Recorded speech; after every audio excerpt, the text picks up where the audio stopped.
Hey everyone! Today I'm going to introduce you to some of the new overlay features that are available in SHAREfactory 3.0. I will be reviewing overlay duration, overlay animations, and other helpful tips that will support you while using overlays in your projects. Alrighty, so as you can see, I'm already loaded into a project and I decided to go with a new comic book theme. So let's begin. I'm going to start off with overlay duration, and I'll provide you a walkthrough of the new feature that is available in 3.0. So I'm going to start off by picking a sweet overlay sticker, and I'm going to pick this one here. And as you can see, once the sticker is selected, it will give you the option to adjust the overlay's duration. However, if you are unsure what duration you'd like to set it to, you can always select overlay duration from the Edit Overlay menu, and you'll be able to physically adjust the overlay, and it will give you a better visual of how long it needs to be. So by using the left and right analog sticks, you can freely adjust the duration. But if you liked how overlays behaved in 2.5 or want overlays to remain visible for the entirety of the clip, you can always use the analogs to select its start and end point. Also, you'll notice above the timeline on the right side of the screen there's an overlay duration box that will indicate the duration of your clip as you adjust. Alright, awesome. So let's jump into another feature that has been introduced to the new update, overlay animations. Currently, the overlay I have selected does not have an animation, so I'm going to give it some life. Let's select overlay animations from the Edit Overlays menu, and you'll see there are 3 animation options. You can select a beginning, middle, or end animation.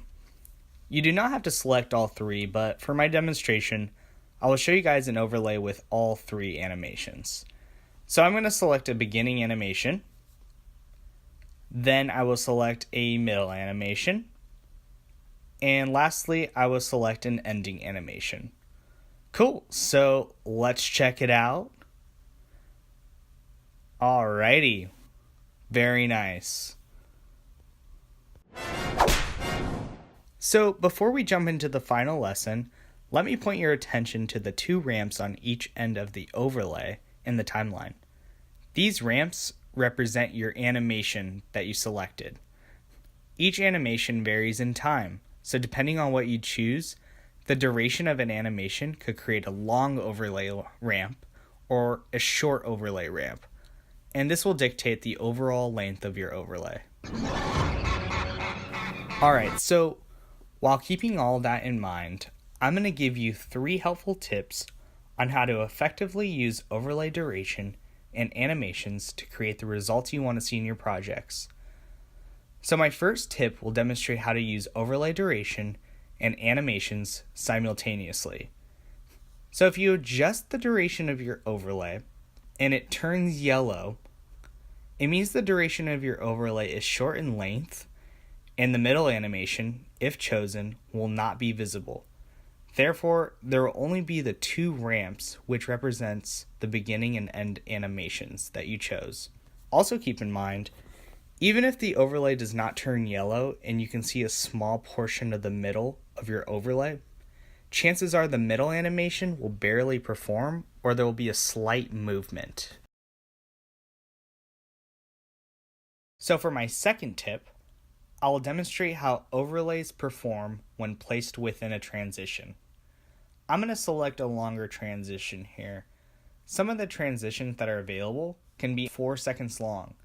So if you have a long transition and you place an overlay within that transition space, there's a strong possibility that your overlay will be cut off or the overlay's ending animation will not display. If you have an ending animation selected for your overlay, you'll be able to see the interference there.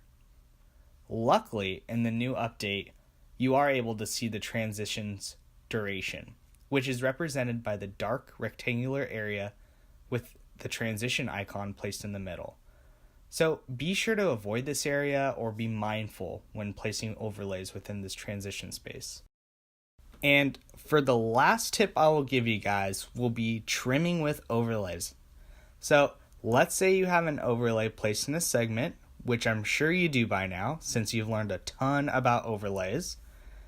Next, let's select the trim clip button and slide that right analog stick over one of your overlays. You'll notice the overlay turn red, which will notify you that trimming up to that point will result in your overlay being deleted. And for the last point I will make is that stickers, text, and imported images are all eligible for animations, except for camera effects. With all that being said, enjoy all the new overlay features and many other features that are included in SHAREfactory 3.0. Thank you and happy editing.